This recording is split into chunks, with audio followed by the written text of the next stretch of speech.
प्रयागराज वासियों ने पूरे धैर्य के साथ, हंसी खुशी के साथ कहा कि नहीं साहब, ये तो हमारा अपना आयोजन है। और प्रयागराज से ही प्रेरित होकर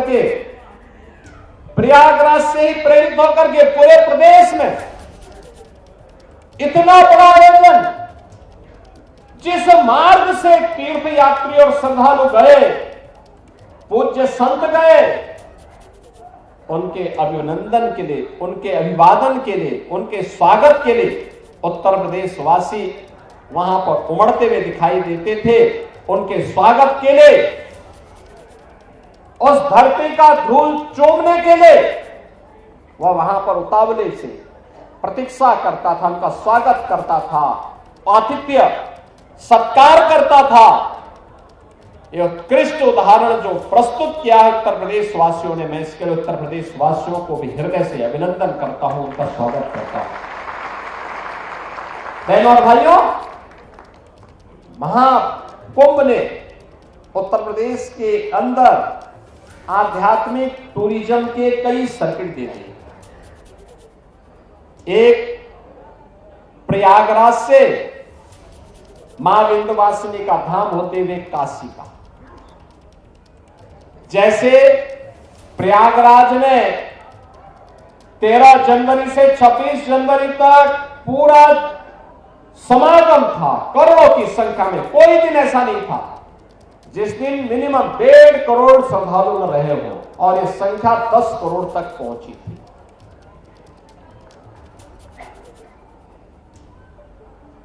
ऐसे ही मां विंध्यवासिनी धाम में इस दौरान प्रतिदिन 5 से लेकर के 7 लाख श्रद्धालु, और काशी बाबा विश्वनाथ के धाम में 10 से लेकर के 15 लाख श्रद्धालु प्रतिदिन जाता था। एक सर्किट यह बना, एक सर्किट बना अयोध्या धाम और गोरखपुर का। अयोध्या धाम में प्रतिदिन इस दौरान 7 लाख से लेकर के 12 लाख श्रद्धालु प्रतिदिन अयोध्या धाम गया, और गोरखपुर में 1 जनवरी से लेकर के कल तक प्रतिदिन 2 लाख 2.5 लाख श्रद्धालु इस दौरान वहां जाता था। तीसरा सर्किट बना प्रयागराज से श्रृंगवेरपुर होते हुए लखनऊ और नैमिषारण्य का। लाखों की संख्या में श्रद्धालुओं का जमावड़ा वहां रहा। चौथा सर्किट बना प्रयागराज से लालापुर, राजापुर और चित्रकूट का। और 5वां सर्किट बना प्रयागराज से बुंदेलखंड एक्सप्रेसवे पकड़ करके श्रद्धालु जन मथुरा, वृंदावन और सुख तीर्थ की यात्रा के लिए भी गए हैं, बड़ी संख्या में, लाखों की संख्या में। और मैंने जो कहा ना, आस्था का यह इतना विशाल समागम दुनिया के अंदर कभी नहीं हुआ, कहीं नहीं हुआ। 66 करोड़ 30 लाख श्रद्धालु किसी आयोजन का हिस्सा बने। कोई अपहरण की घटना नहीं, कोई लूट की घटना नहीं, कोई छेड़छाड़ की घटना नहीं, कोई दुष्कर्म की घटना नहीं, कोई भी ऐसी घटना नहीं जिस घटना के बारे में कोई ये कह सके। विरोधी को भी ढूंढे दूरबीन लगा करके भी और माइक्रोस्कोप लगा करके भी वे इस प्रकार की घटनाओं को उजागर नहीं कर पा रहे। दुष्प्रचार का कोई मौका विरोधियों ने चूका नहीं। जिनको ये आस्था का महासगम समागम अच्छा नहीं लग रहा था, उन्होंने कोई मौका नहीं छोड़ा। मौनी अमावस्या के दिन 8 करोड़ श्रद्धालु यहां पर था। हमारी प्राथमिकता थी कि श्रद्धालु जनों को सुरक्षित स्नान करा करके उनके गंतव्य की ओर प्रस्थान करवाया जाए। क्या संगम पे, क्या ऐरावत घाट पर, क्या गंगा जी के किसी भी घाट पर, क्या रेलवे स्टेशन पर, क्या बस स्टेशन पर, क्या अगल बगल के जनपदों में इतना बड़ा समागम प्रयागराज आने के लिए तत्पर दिखाई दे रहा था। लेकिन विरोधी और विपक्षी लगातार दुष्प्रचार कर रहे थे, बदनाम कर रहे थे, अपमानित करने की भाषा का उपयोग कर रहे थे। कोई काहिरा की घटना का दृश्य दिखा करके प्रयागराज को बदनाम करता था। प्रयागराज में मौनी अमावस्या के दिन 28 और 29 की रात्रि को दुखद घटना घटी थी। उन सभी परिवारजनों के प्रति हमारी संवेदना है, लेकिन बहनों और भाइयों, उसकी आड़ में काहिरा की घटना को, काठमांडू की घटना को, किसी अन्य जगह की घटना को प्रयागराज से जोड़ करके बदनाम करने की साजिशें हो रही थी। मुझे लगता है कि जनता जनार्दन ने एक सिरे से उन्हें खारिज करके प्रयागराज महाकुंभ में आकर के साबित किया कि नहीं, तुम्हारे दुष्प्रचार में अब नहीं आएंगे, सनातन का ध्वजा अब कभी झुकने वाली नहीं है। और जो भी प्रयागराज आया उसने दो बातों की चर्चा जरूर की, जिसका उल्लेख आदरणीय प्रधानमंत्री जी ने अभी हाल ही में मध्य प्रदेश में अपने उद्बोधन में कहा।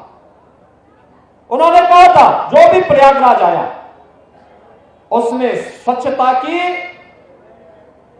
और स्वच्छता कर्मियों की सराहना की, और जो भी प्रयागराज आया वह प्रयागराज में पुलिस के व्यवहार की तारीफ की है, उसकी सराहना की है।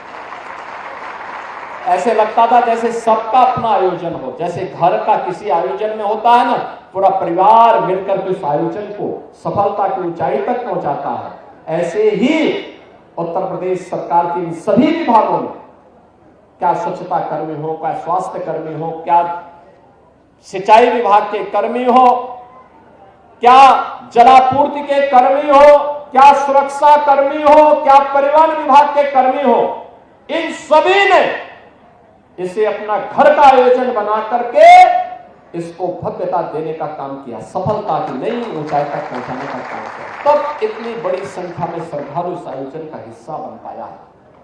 और इसीलिए प्रयागराज वासियों ने भी इसको अपना आयोजन मान करके जगह जगह लंगर लगाए, अभिवादन किया, अपनी स्वयं की परेशानी को भूल करके इस आयोजन का हिस्सा बने, जनप्रतिनिधिगण इस आयोजन का हिस्सा बने, और आज तक आर्थिकी का एक नया संदेश महाकुंभ प्रयागराज ने दे दिया कि नहीं, आस्था है जिसके बारे में भगवान वेदव्यास ने 5000 साल पहले कहा था। उन्होंने कहा था उस समय भगवान वेदव्यास 5000 साल पहले एक ऐसे महर्षि हुए थे, त्रिकालदर्शी ऋषि हुए थे, जिन्होंने भारत के वैदिक ज्ञान की परंपरा को लिपिबद्ध करके आने वाली पीढ़ी को दिया था, एक संहिताबद्ध करने का काम किया था। भारत के अंदर वेदों को संहिताबद्ध करने का कार्य रहा हो, पुराणों और पुराणों को लिखने की शैली वर्तमान पीढ़ी को देने के लिए इसकी शुरुआत भगवान वेदव्यास ने की।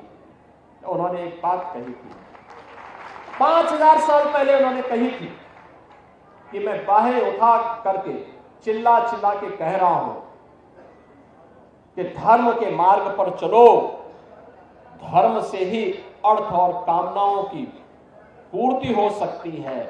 और प्रयागराज महाकुंभ ने भगवान वेदव्यास की इस वाणी को सत्य साबित किया है। लाखों रोजगार मिले हैं। उत्तर प्रदेश की अर्थव्यवस्था में एक नया आयाम छूने के लिए उतावला दिखाई दे रहा है। कौन नहीं आया, किसने नहीं किया?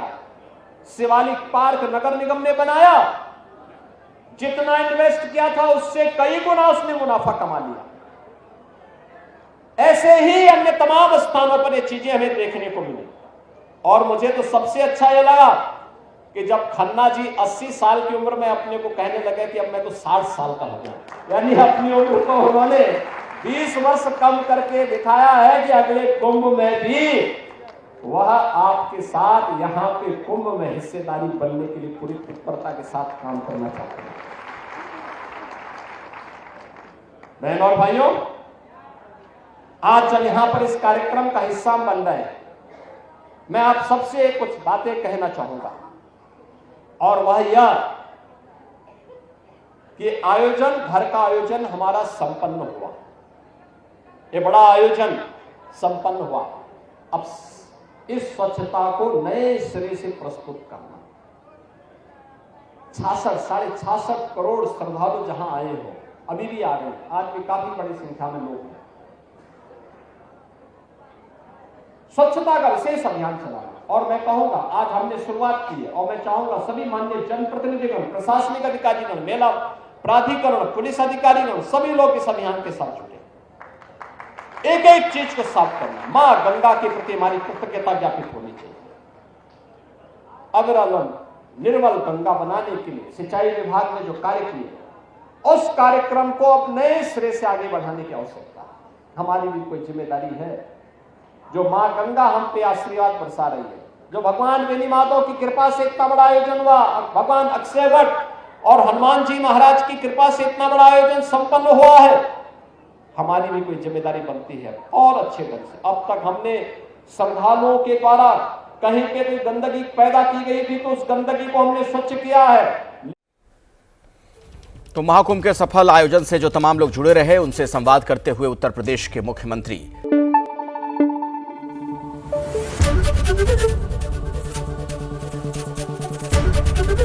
एबीपी न्यूज आपको रखे आगे।